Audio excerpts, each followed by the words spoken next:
All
right, welcome back to another forum meeting. This is our October Leaders Forum.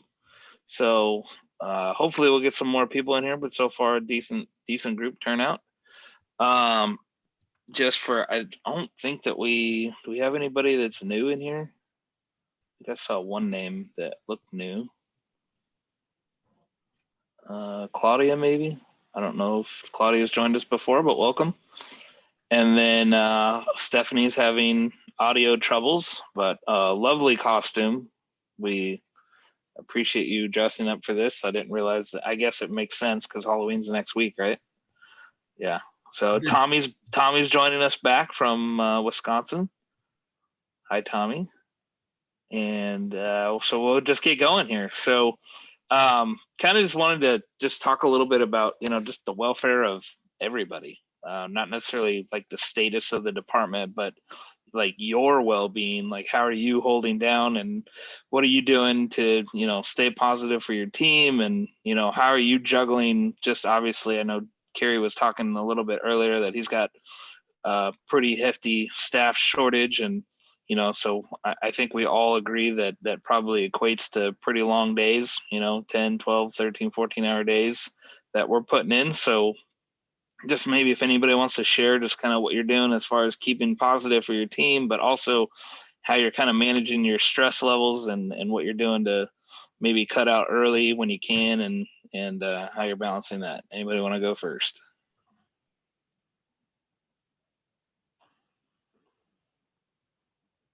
Nobody wants to. Nobody. Nobody wants. I'll go first. All right, Ron. So give it a shot. What we're doing to stay positive at work, even though we're working long hours, everybody's out driving, we're short, double running, doing all the stuff everybody else is. We've just made it an effort to just ramp up kind of like our celebrations. Today we did kind of a fundraiser with stuff to eat and things like that, just to kind of keep everybody gathered and where we can kind of socialize on a little bit of a not so much work basis on more of a regular basis. And that seemed to help with, people not getting so discouraged. Sure. Yeah, I think, it's definitely a good piece. I think everybody, especially bus drivers, like food, right? So getting everybody together and those celebrations are definitely easy enough to, in a non-monetary way, for the most part, just recognizing people and saying thank you. But what are you guys doing for yourself, right? I know I've talked to several people just the last few weeks, just that you can tell by the look on their face and the wearing of the stress level, and going home and you take, it's hard to everybody says leave the work at the door and, don't take it home with you type of thing, but that's pretty hard to do, even for myself, right? The last few weeks I've just been, I'm so tired that I know I need to go to sleep, but I just lay there and I'm like, man, I didn't do this and I didn't get this done and I need to do this, and just trying to stay on top of that. So Patrick, you got anything? Well, I would tell you from a departmental standpoint, I did reach out to my HR department in my administration and asked them for basically some additional kind of social work type support. So they have agreed to bring in a counselor. We actually are doing starting next Tuesday, like some group counseling sessions where, some of the drivers that I'm a little more worried about will have a chance to kind of vent, so that Sure. their venting isn't, just leaving the bus full of kids and walking off, Yeah. And so honestly, in having the conversations with them about how we set this up, and that it has actually improved my own outlook, because I know that I can't hold everybody the way they need to be held, or kind of support them really the way they need to be supported by myself. So Sure. So that's actually improved my own attitude, is to be able to do that. We are actually stepping up the number of potlucks that we're doing between now and then, and the district is even pitching in for an appreciation barbecue. So we've got like 3 between now and Thanksgiving. So we got a few extra there. So that's kind of and then as far as sleeping, I started playing white noise night sounds on my Google speaker, and Nice. I sleep a little bit better. And I've only been doing that for about a week, but it seems to keep me from waking up at 1 and then 2 and then 3. Yeah, for sure. No, I really like the social and emotional support piece that that you guys thought about bringing in counselors or whatever, and I think that's great. Obviously we don't all have the time to be able to do that, and I can definitely vouch for the team that we're bringing in. Several brand new drivers that have come in, and I think I was telling one of our drivers we have this really good training program that kind of teaches everybody what they're supposed to be doing, right? But for the aspect, we don't have it nurtured to what they're going to truly experience from just somewhat. We'll talk a little bit about this later about student management, just the way that kids have been, right?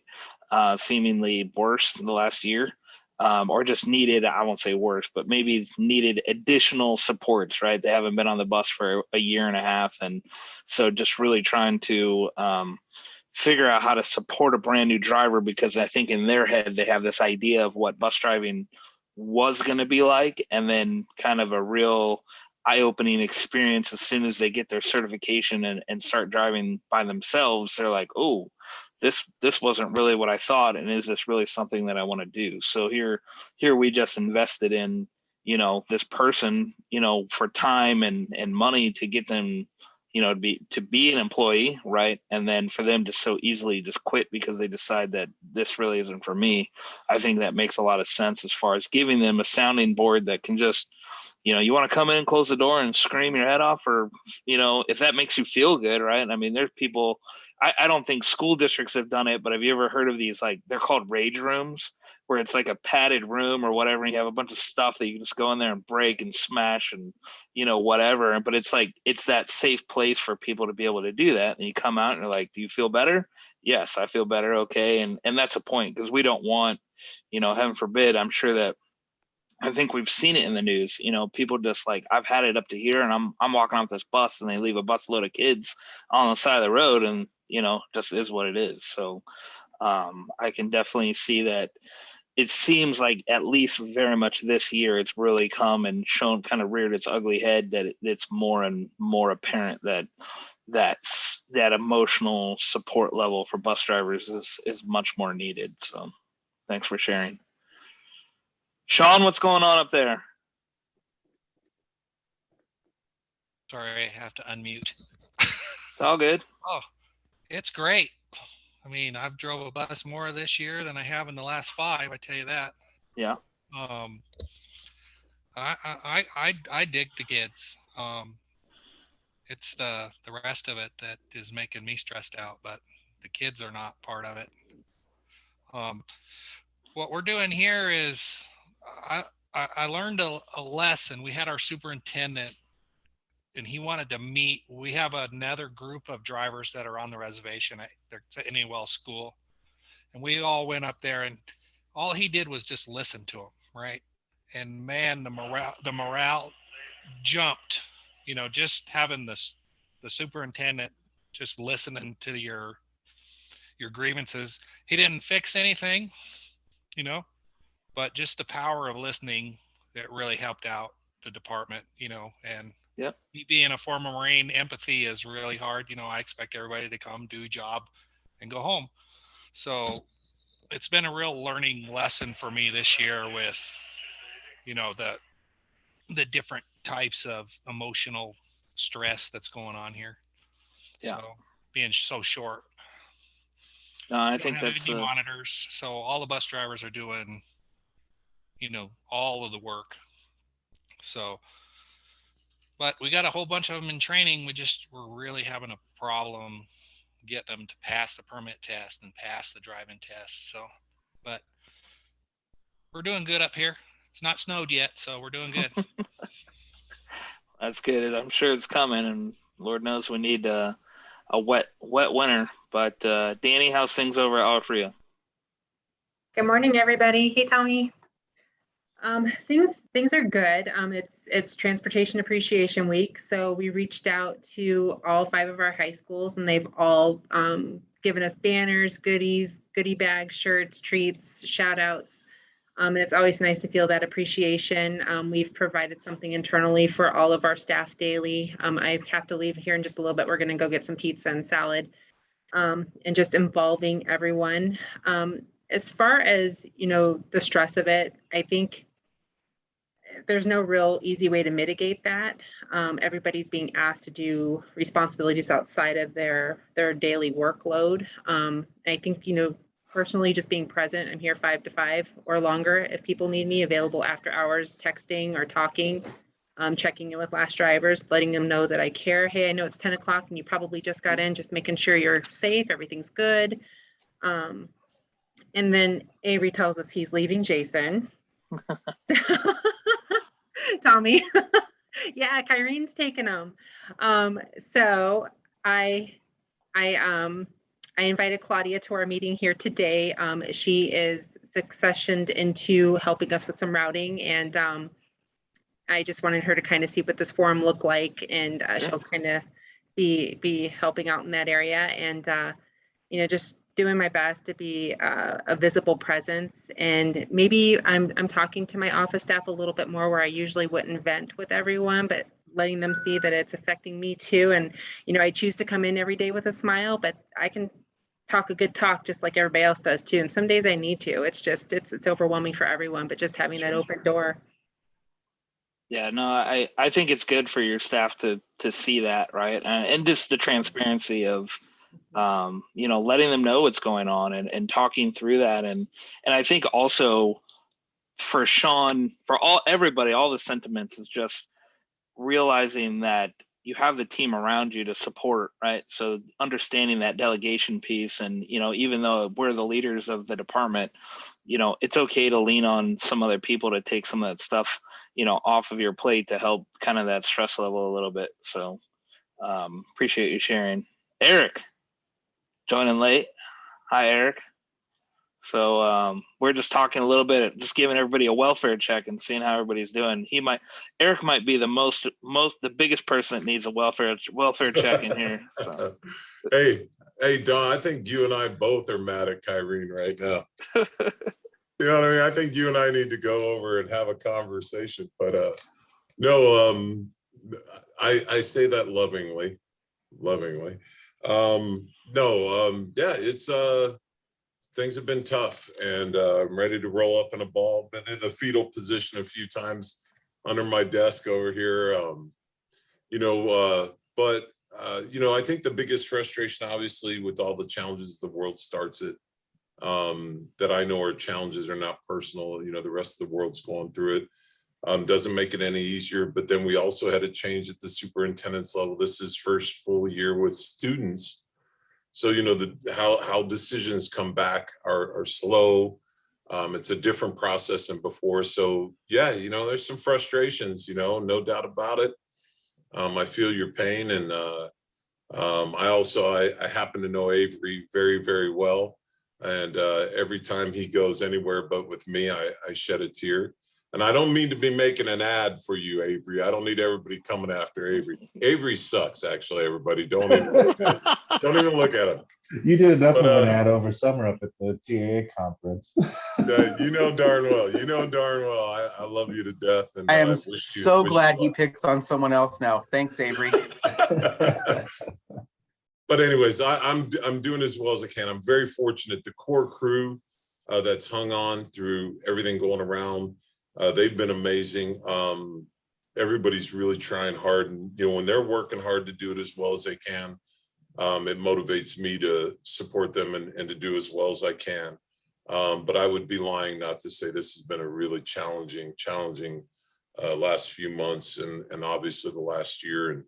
But again, I know we're all going through it and we're all dealing with the same challenges. And, yeah, I'm just trying to make the best, make lemonade out of lemons or whatever, just trying hard. That Mike's Hard Lemonade. Yeah, preferably. Not my first choice, but you know what I'm saying. Yeah, absolutely. For sure. All right. Well, thank you. And Claudia, welcome. Again, glad to see a new person joining the group here. So anybody else want to share before we move on to, I guess, number 3, student management? Carrie, got anything? Tommy, you want to talk a little bit about what you're doing? No, Tommy doesn't. Tommy just wants to listen and just trying to survive. Fair enough.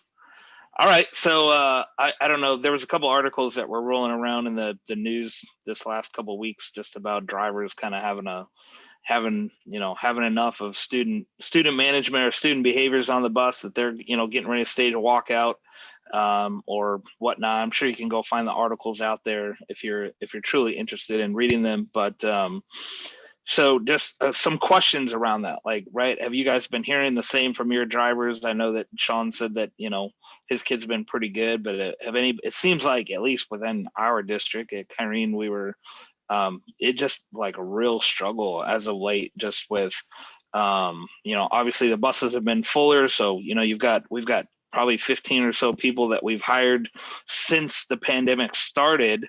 So a lot of them had either been working in schools or they hadn't really had a full busload of kids. They might have like 15 or 20 kids, and now they've got upwards of high 50s or low 60s that they're running on the bus. So naturally those fuller buses are bringing some additional challenges on the bus. So just wondering if anybody's had that similar sentiment or that similar experience of just kids just not listening, or just a pure defiance of just, a driver telling them to do something and then basically just, telling them to screw right off. So anybody been hearing or dealing with the same thing?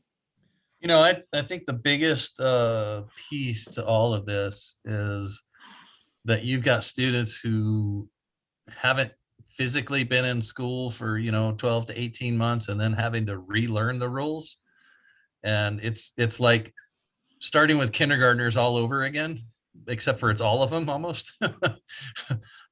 So that's definitely an issue. And I don't remember how many other districts were doing this, but we have been enforcing the masks as part of the federal mandate. And so we get a little bit of pushback from the students, a little bit of pushback from the parents, but it's, it depends on how many students are in the bus. If you've got your normal group of students who've been on the same bus over and over, it's great. If you get the ones who all of a sudden they get another route added on, then they gotta, as somebody else said to me the other day, they have to start showing off for all the new their new riders, Yep. their new bus mates. And then I'll just briefly say that we had a discipline coordinator through the end of last year. She moved to another district, but we've got a temporary person in place right now, and he's managing student discipline basically on a 20-hour a week type deal. And we do it at our level so that it's consistent across the district as long as drivers turn in their paperwork. Yeah, that's good. Anybody else do their own discipline, or anybody just pretty much like report it and hand it off to the school and let the school deal with it? Eric, I see a couple head nod. Avery, I see a head nod. Avery, you want to talk a little bit about that? What that kind of looks like? Well, for us, being just high school, again, talking with the students not having been in school for a while, we basically started with 2 freshman classes because the freshmen from last year, they didn't have a freshman year, so this technically is. So it's really hard.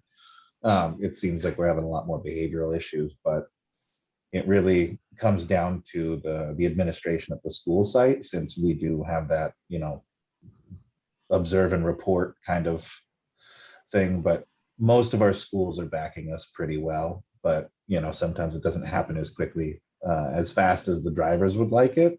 And so that just compounds the frustration the drivers already have with everything going on this year. So that just makes it tough. Yeah. And I agree to that. I think that, we actually had a meeting with everybody who had been hired. I think it was like fall of 2019, basically right before the pandemic started. So that way we could bring them in and kind of have like a little heart to heart, right? This is for those of you that have been here, you got to drive a handful of kids and, get the whole the bus driving piece of it down. But here's where we're truly at. And this is what honestly it probably felt like or looked like before COVID even started. So really trying to explain the process to them as far as, the principals or your assistant principals have, now 1,000 kids back in their building. Just use that as an even number, right? So they're dealing with stuff at the school site and the school level, and then getting our referrals on top of it, right? They want to be able to investigate or watch bus video or, kind of go through the motions. It seems like by the time they get around to it, it's 4, 5, 6 days later, even after they conference a parent to decide what the, maybe the consequence for the infraction is going to be, and then serve it. Meanwhile, the kid's still wreaking havoc on the bus. And, that's, I think, what's elevating the drivers, experience there, where they're like, they just don't feel supported. And it's like, well, we're not supporting you, right? But we just have to go through the motions and the avenues that the district set up in order to do it the right way. We can't just judge, jury, and executioner, right there when the infraction happens on the bus. Right. I think that's where, us having it in-house makes it a little easier, Sure. because you don't have that lag, especially, kindergartner through probably second grade. They forgot what they did, half an hour ago, let alone a week Sure. ago or 2 weeks ago. Do you guys pull bus video to accompany the referrals for all the referrals, or do you guys have like a level system? So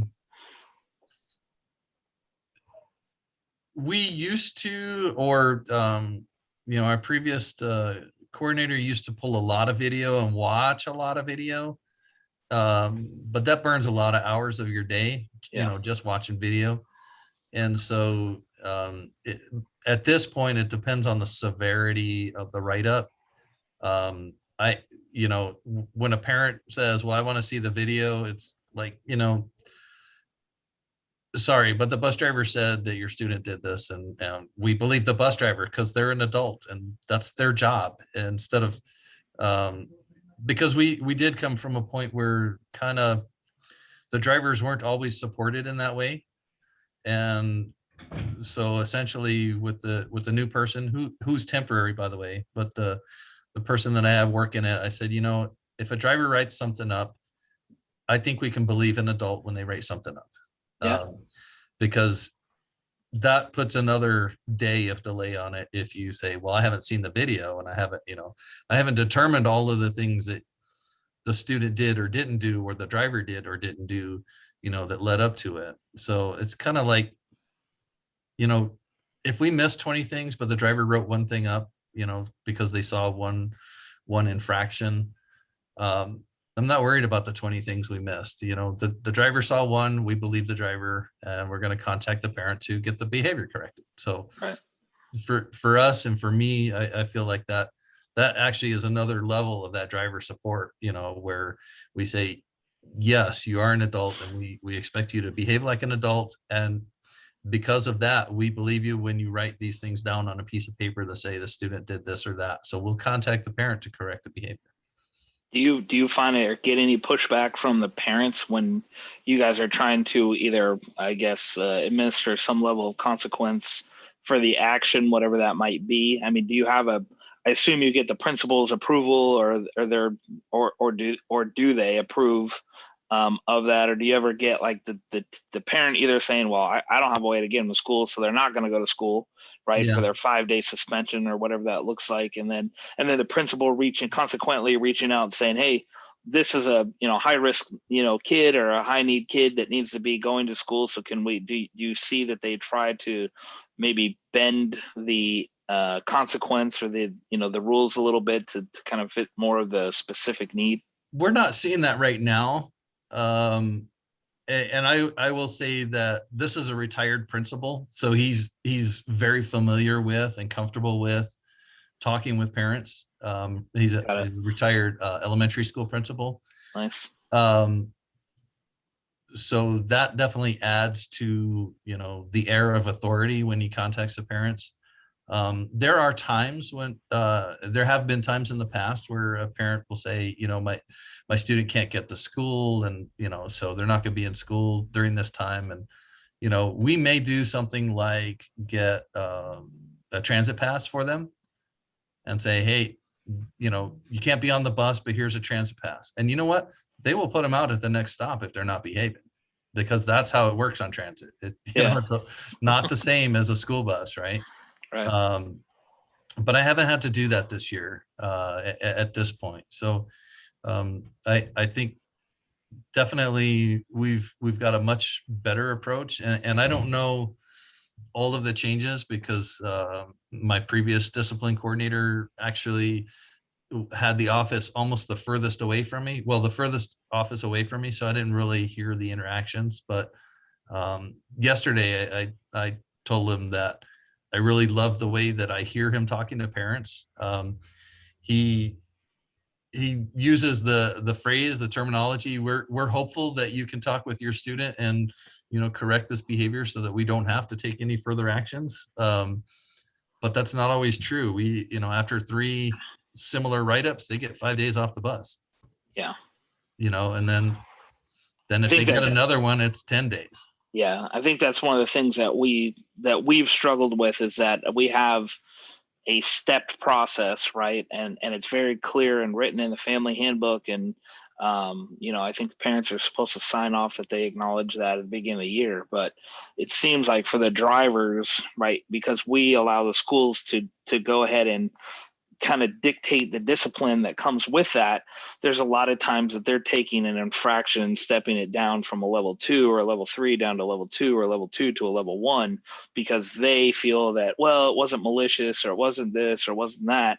And that just becomes that undermining piece to the driver to say, like, this is what I'm dealing with, right? And you don't think it's as severe, but you're not out here helping enforce, the management of the overall management of the bus, right? So I think it seems a little interesting. I know Kissel uses PBIS on the bus, so can you talk a little bit about that, Eric, and like what that looks like? I guess with kids coming back, did you find that a lot of kids forgot, I guess, what that was on the bus, and how much did you have to work with your staff to get it kind of re-implemented or refreshed? Well, that was going to be my comment. I think what we got away from a little bit. So yeah, we brought PBIS in about 3 years ago. My idea was that, in an effort to try to bridge that gap between our department and the schools, was what if we spoke the same language that the teachers use, on the campus? It was really a cheesy idea. I don't know that I was in love with the program at first. It was just, if I adopt what you're doing, will you support us in the same way you do a teacher? And I'll tell you, it made a lot of ground. And you know, the level of support, using the same language. The biggest thing that the PBIS program did for us, and you know, we had to write it because no other department had done it before us. They've never taken it anywhere but to a school. But to take it to a department was, you know, rewriting kind of some of the process and how you do it over, you know, our 9 schools versus one program. And I think we did fine. The problem was with this big COVID thing and everybody coming back, I feel like some emphasis was lost there. And we'll quickly get it back once we can put some time towards it. But it was, you know, we're struggling to get a driver, period. We're struggling. Another point that I think keeps getting missed is I know we're short drivers, but we're short associates as well. And when you talk about driver experience, and you used to have that second adult on the bus with, you know, either behavior group or, you know, you're fully functional or preschoolers. And then all of a sudden you're telling them, hey, go do your route without one. I think that really affects that driver's experience as well. So what we're kind of feeling is a combination of, we've gotten a little bit away from PBIS, and I'm not complaining about that. I understand that there was only so much time in the day and all these other rules, regulations, things that needed to be focused on. We'll get that back. You know, Joe, Dr. Roselle, who supports us, he's kind of our liaison to the principals. He's starting to push with us. We'll get that back. And the other thing I want to tell everyone is with PBIS, the idea is every time we trained a driver over my first 18 years or 15 years prior, it was like, you know, neutral or better, just be good or better, you know, just don't be negative, don't be mean. Well, what does that mean? Well, the one thing that PBIS does for us is to take that driver who doesn't communicate very well and give them just one medium we can tell them. Here's what you do. Thank you for being safe by keeping your hands, feet now, keep them to yourself today. Hand them a ticket. 3 seconds, boom. All of a sudden, what you're trying to do is recognize the behaviors that you want to see, reinforce the behaviors you want to see, not just, you know, discipline the behaviors you don't. And I'm telling you, that simple principle, I think we felt an impact. And when we came back from COVID and got kids back on, we have this entitlement issue. Everybody feels entitled to everything. The parents are the same way. They're a little crazy right now. But I think it'll fall back in place. But I love the idea of encouraging your drivers, 2-3 kids every day, not yelling at all the kids, not telling kids to sit down, not telling them to stop doing this, but telling 2 or 3 kids that, hey, you did exactly what we expect you to do. And then when some kid sees it, they say, well, how do I get one of those? Here's all you got to do is keep doing what you're doing. And you're trying to work with your driver to share that love every day. And it spreads. I've witnessed it. And that, you know, I would encourage people to look into it. It's kind of a neat program. But yeah, between that and then working with the principals to get a consistent amount of support across is always tough. But in that program, we also have majors and minors clearly defined. And if there's a major, I mean, it's a suspension or expulsion, loss of service. So, you know, that helps to be able to fall back on this adopted program prior to the behavior happening. So I think we've got some good things in place. We've lost a bit of focus here with the big COVID return, but I'm sure we'll get back to it because it was good for everyone. Yeah, and I thank you for sharing. I agree. The PBIS, it's a lot of work, and especially for a lot of drivers, especially veteran drivers, who are like, I don't need this crap. This, you know, it's hard for them to buy into, right? But I can definitely attest that when we started looking at the data from the tickets being handed out and reinforcing the positive behavior, the expectations that we wanted from kids, we started seeing a drastic level in level 1 reduction or level 1 referrals come way down, because those were the things that we were trying to target, right? The level 2s and level 3s were things that are just going to happen. They're inevitable. But from the refusing to sit in their seat or wear their seatbelt or keep their hands to themselves or bothering other passengers, that type of stuff, once kids knew that there was in some sort of incentive or something for them that they could be rewarded for having a good bus ride, I think, it just takes that driver initiative to really buy into it and do it, even though it does sound corny, right? It's like, Well, it felt why corny. are we rewarding kids for doing what they're supposed to be doing on the bus, right?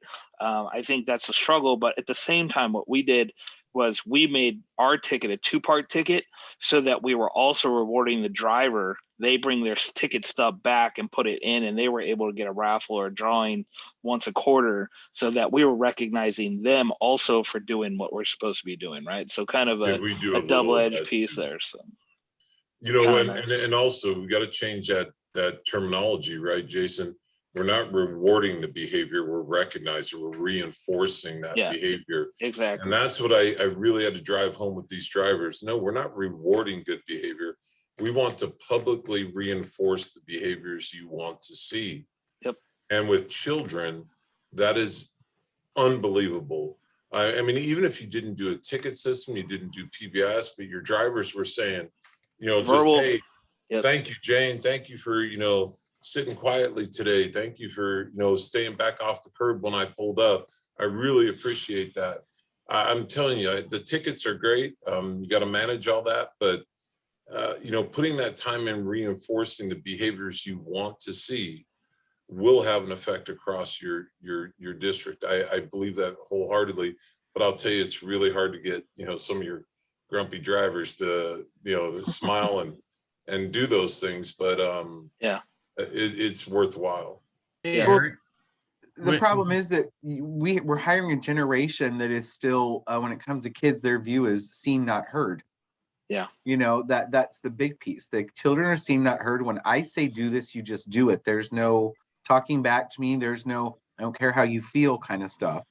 But the PBIS, when you get to that next level though, you say thank you right now, you take the thank you away because they're expected to do it. And you go, look, you did it. I knew you could do this. I knew you could sit the entire ride home and keep your hands to yourself. That's what I know you can do, where it doesn't become the thanking for the reward anymore, Eric. It becomes the, like you said, acknowledging what they're actually doing. And the positive will come out to the next kid that sees it. Oh, she said something to him. I want to hear that too. And then your negatives become very few and far between, which will be great. Absolutely. Patrick, you have something? Yeah, I was just gonna, because Eric said something about publicly acknowledging. Do you make a point, or is part of it to make a point of acknowledging students' behavior in front of other students so that they see it and kind of get that, I don't know, the So you're halo doing effect it off right of there on the buses they're unloading, Patrick. Uh. As they're unloading, that driver's hitting them as they're going off. Mhm. And the 2-3 kids within earshot are hearing this. They're like, You know, hey, why or- didn't I get that? Or other drivers have chose when they board the next day to say, hey, Tommy, yesterday, which is not the program, but for everyone to see, hey, thank you for yesterday. You helped so-and-so with their backpack. I saw you getting up. I appreciate extending, that courtesy or whatever. They're all kind of interpreting a little different. We're trying to bring it back again, even the lingo, because the dialogue has to match what a teacher uses in a classroom, so that referrals are written that way, and that the principal is used to supporting that. And it's weird. It's a weird psychological thing.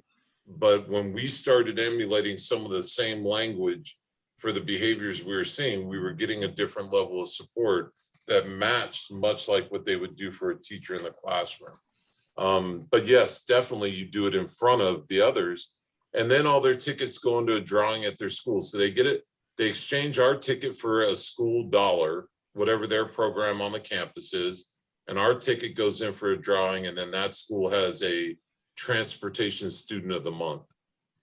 And what we would do, now this is prior, before I had new help. I mean, I got to retrain this in my own building, is we would, whoever the driver of that student, we'd run out, get pictures taken, they'd put it up in their school paper or on their website, and the driver and the kid that won.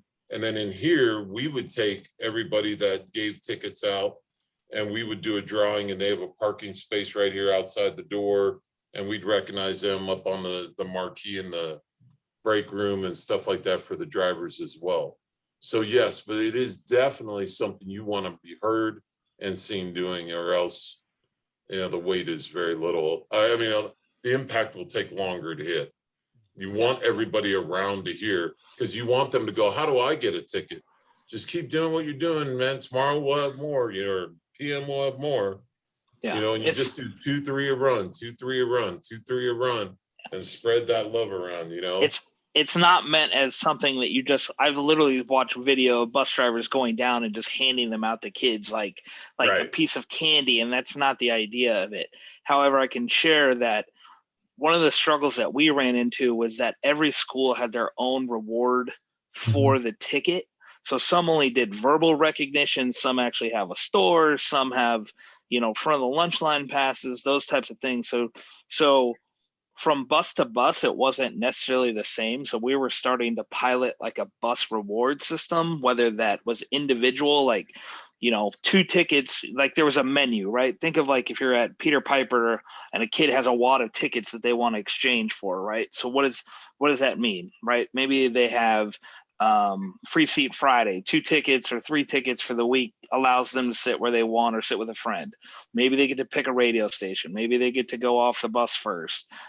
Maybe you do, reach out to your like PTOs or something where they can, offer you like a food box type of thing. Obviously not giving them the food on the bus, but as they're going off, they can grab a bag of Takis or hot Cheetos or something like that on their way into school or on their way home, something along those lines that potentially we could do. And we're also looking at like a group reward, right? So when I worked at Madison, they had what they called loops. They weren't tickets, but they were like a little rubber band basically.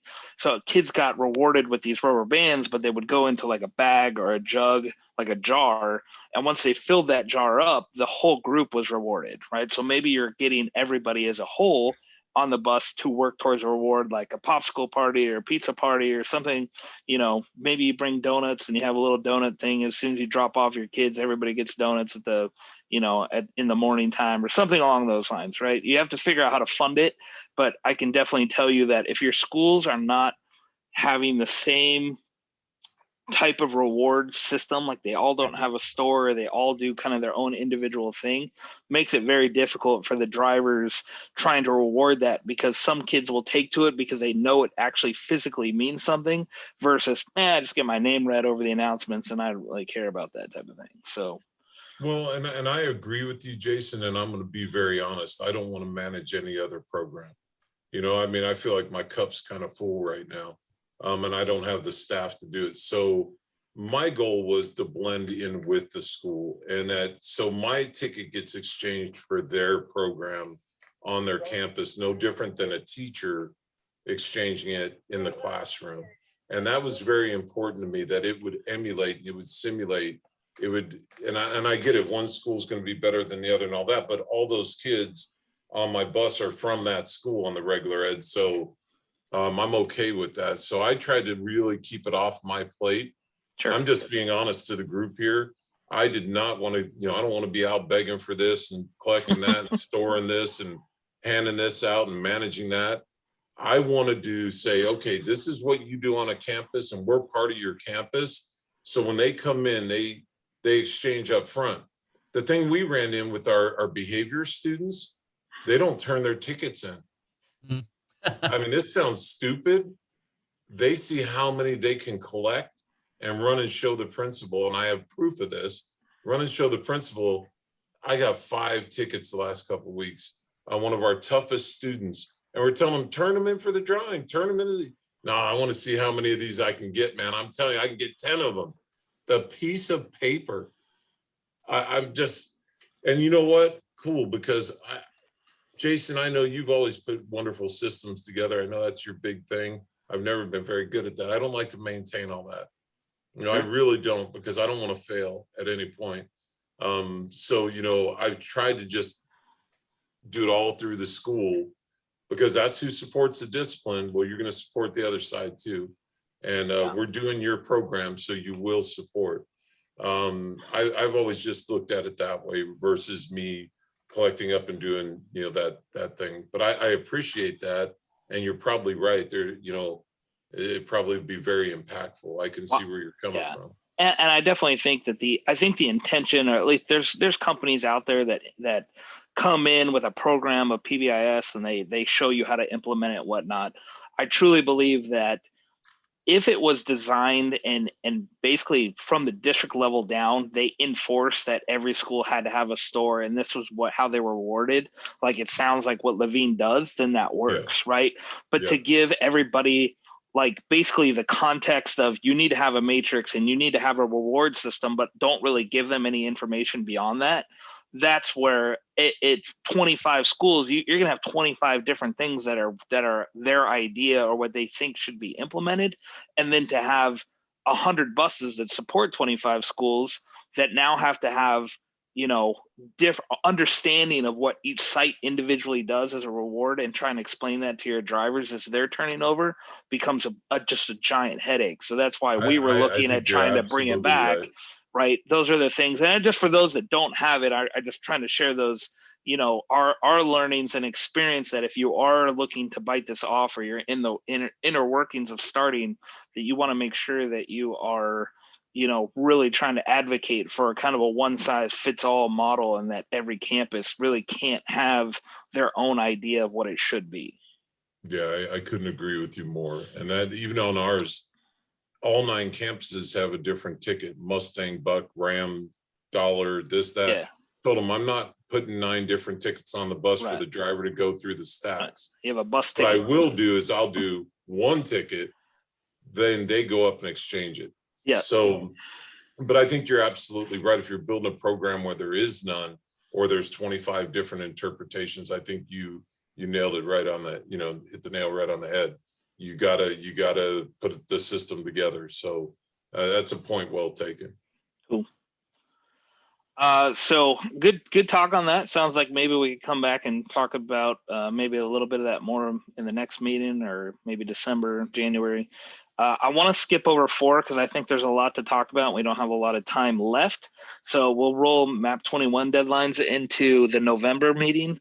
So maybe just open the floor for the next 5 or 7 minutes of just open discussion. Anybody got anything just kind of coming to mind since the last time that we met, to talk about challenges that you've had? And I see Ron popping in here and moving his mic button. So Ron, what do you got? Well, I was just curious if we could kind of share at some point the how we compensate drivers for interior bus cleaning. Where does that time fit? When do we expect them to do it? How much time is kind of available for them, and things like that? Yeah. Anybody got any input into that? Where we park our buses, we have covered parking, and in between every other bus is a pillar, and we have brooms available for all of them out there. And it's just kind of in there, like post-trip inspection of the bus time. It's allotted for that, and some spills and stuff are greater, so we have to allow for a little bit more. But they just let us know, and it just kind of fits in with their time. But our drivers are part at 6.5 a day, so anything from 6.5 to 8 is still kind of that gray area where HR doesn't get mad at us because we're hitting overtime. Avery, go ahead, Ron. Sorry. I was just going to say, so when you're managing that, what is kind of the set time you have? Because I know that kind of a standard, and we kind of do that same thing here. You have like 20 minutes or so to pre-trip your bus, and you have like 15 minutes or so for a post-trip, and somewhere in the middle of that, and when you have any downtime during your route time, is the time that we kind of say that is available for you to clean your bus. But quite frankly, by the time you sweep a bus out or have to wash the outside of it and things like that, that time is eaten up in a hurry. So most of the interior cleaning time, if you want it to be as clean as we would like them to be, or sanitize at this point as much as we'd like them to be, is usually as how you were describing, and same with us. It gets into that discretionary time that people need to put more time into to get it done, but there really isn't, we don't have, and I was looking to see if anybody had a little bit more of a standardization, or how much time they would expect people to put in addition to the pre-trip and post-trip time, when it comes to keeping the interior bus clean, that kind of thing. Yeah. It just seems to be really ambiguous about how we are managing and actually, scheduling for people to put in their time. And I don't know about your guys' drivers, but mine, they get really confused with that. Yeah, I've seen anywhere between a 15-minute pre-trip to a 30-minute pre-trip for pre-trip and cleaning, and then post-trip anywhere between 10 to 20 minutes. Mhm. And what we did, we just built it right into the route for their scheduled times. I will tell you, Ron, one thing that saved us like $9,000 one year on payroll was we contracted a company to come once a month to do the outside the buses and wash them. And we were paying like $8 a bus, and it's gone up to like $11 a bus. yeah, But 2 hours a night, once a month, they clean the exterior of the bus, take that off the drivers, because drivers will spend 2.5 to 3 hours per bus washing the outside to drain that time clock. That saved us a bunch of money. And then they were just responsible for the inside of the vehicle. The sanitation, after when COVID hit, we just built that right in. Okay, you no longer get 10 minutes for a post trip, you're getting 15 minutes for your post trip, because they weren't taking 10 minutes for a post trip either. Mhm. So we Yep. just went ahead and gave that extra. But we just built it. Okay, your route's 2.5 hours. You're now getting the 15 minutes or 20 minutes before and the 15 after. You're now at 2.55 hours or whatever it came out, like 2.95 hours for that route. But our drivers were guaranteed back there 2.6 hours a day. Here, they're paid by the route. So if the route time says 1 hour and 22 minutes, they get paid 1 hour and 22 minutes. Trust me, it doesn't take them that long to do it. But they still have to sanitize and keep the inside clean as well. We have bus washers here that are hired, that they wash the buses once a week when it's not raining. But and don't get me started on this. There's no real pre-trip in the state of Wisconsin. Mhm. Literally drives me nuts. They walk out and start the bus, literally just walk around it and drive away. Wow. So it's just build it right into their time for that position. I don't know if your district does. Okay, bus drivers are 3 hours morning, 3 hours afternoon position, that's it. Or do they really go down? Because some districts do. Oh, this is a 4.5 hour driver position, this is a 5.2 hour driver position. Just build it into those positions is the best I can tell you. You know how long it takes to do all this, and you just have to hold them accountable to doing it, not let them walk all over. He's like, oh no, it takes me an extra 10 minutes to sanitize. No, it don't. yeah. I think from a budgeting standpoint, Ron, if you're looking to create a budget or have an allotted budget, if you're working with your business services department, what you can do is just say, okay, let's say that we give everybody an hour and a half for bus cleaning, right? So wherever that funding's coming from, that when they're doing that, once they get back to the yard, they actually physically have to clock out or switch positions. They have to switch from bus driver to, other duties as assigned, or bus, something, call it bus cleaning or something like that. It becomes a lot harder to manage as far as positional. Mhm. What are you doing? Oh, I forgot. I need somebody in payroll or somebody within, office staff to go and recode that funding source. Yeah. That's why when I texted you the other day or responded to you, Yeah. we just built it into, okay, you get 20, 25 minutes. We know that you're not cleaning every day, but in the grand scheme of things, if you say that our drivers are 30-hour FTE, right? So they get 30 hours a week. But if the district was truly looking at a budget of a driver, they're going to see that some of our drivers make 28 hours, some of them make almost 40 hours, right? So they should be, scheduled and budgeted appropriately. What I can say is that a couple of things that we did to save on like just cleaning and making it easier for drivers, we went and bought some Milwaukee blowers and cordless vacuums that they're like canister vacuums, so that way they don't have to sweep.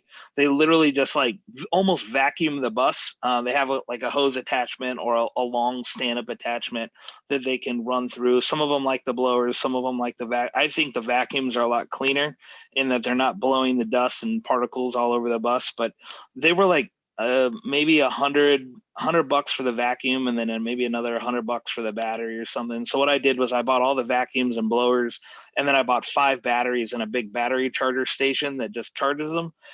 So the drivers have to check those out if they want them. Otherwise, we reinforce minimum standard says that you have to sweep your bus daily, right? I mean, that's not our rule. That is DPS minimum standards requirement.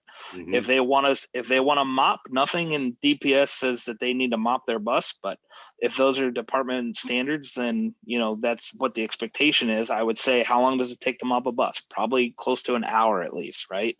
Do you allot everybody one time a week to be able to mop their bus? Great. If they want to do that beyond that, sorry, I can't have you working off the clock, right? For workman's comp purposes and other liability. But, we know people, some are very clean and, go above and beyond to make sure that those things are happening. But I think truly where we were trying to go was have a budgeted line item for cleaning and duties, as far as bus washing. I can tell you that we had a bus washing crew and it was terrible, right? Just from a management standpoint of trying to make sure everybody showed up to wash the bus on that given day. Before you knew it was like one or two people were washing buses and we were never getting anything done. So to Tommy's sentiments, I found a bus washing crew a company that would come in and we get our buses washed like 4 times a year. It's expensive, but at least from a management standpoint of controlling people and making sure things are getting done, it's just one less thing I have to worry about. Yeah, I can see that. Any other hot topics that, either we can discuss next meeting or we can throw on the next agenda? This is Carol.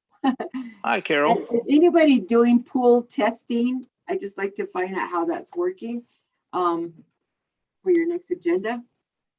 Can you define pool testing? Like for COVID? Yeah, for COVID. Hey, Tommy, how are you? Hi, Carol, I'm good. Good to see you again. Aw, I missed Yes, this group. for COVID. We're not doing anything here. I have 5 drivers since Monday that have tested positive for COVID, but we're not doing anything here. We're doing the masks in the building. You're not in your office by yourself. Hand sanitizer everywhere, but I mean, we're not doing the testing at all. They're wanting transportation we just had a meeting where they're wanting transportation to come in as we bring the kids in, get them tested, not by classrooms, but as bus routes. I was just curious if anybody's doing the same thing. Anyway, up for discussion. Next As week. long as it's not your drivers doing it, I mean. No, it's not, no. So we're doing it on our campuses, pool testing, but we do have the kits in our department. So if a driver comes in and say, hey, I'm feeling some kind of way, then we do a rapid test. We can give them a rapid test so they can see in 15 minutes, if they're positive or negative, to kind of help out in that sense. But as far as not doing it, no, but we do pool testing on our campuses though. And they're accepting the rapid tests, Carrie, because so many places, schools won't accept rapid tests for results.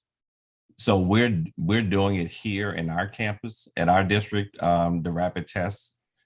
We have a company that supplies all the kits for those. So we use them here in the department and on our campuses. So our nurses even have the rapid tests there to be able to do them on the campus. But we do pool testing once a week in every classroom. Interesting. And the pool testing is the actual test that they take them, everybody throw their stuff in a container and they send it off versus the so if somebody comes back positive, then they don't know directly that it's a student in that, which student it is, but they know it's Carrie's class. Somebody's positive in this class, so the whole class gets quarantined. Yeah, okay. So All right. we're not doing pool testing, but we have each building in our district has the 15-minute rapid test. That's the one you have to have symptoms in order to do that. But every single department and every single school. So I have a stack of like 40 to 50 of them that they've gotten from the county.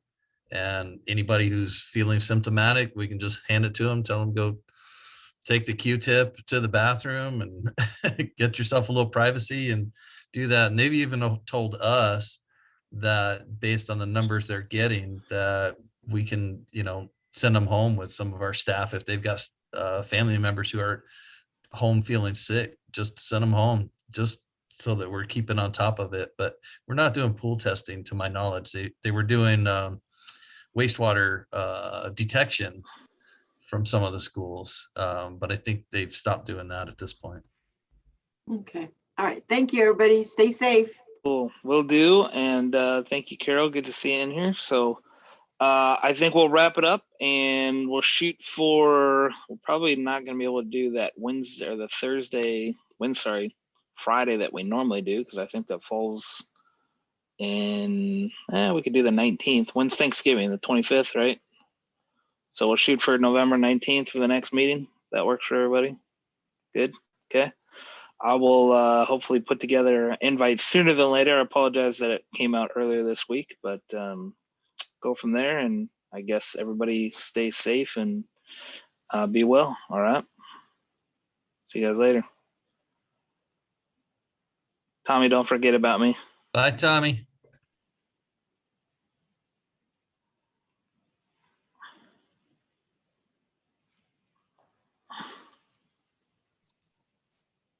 Sorry, I had someone come in.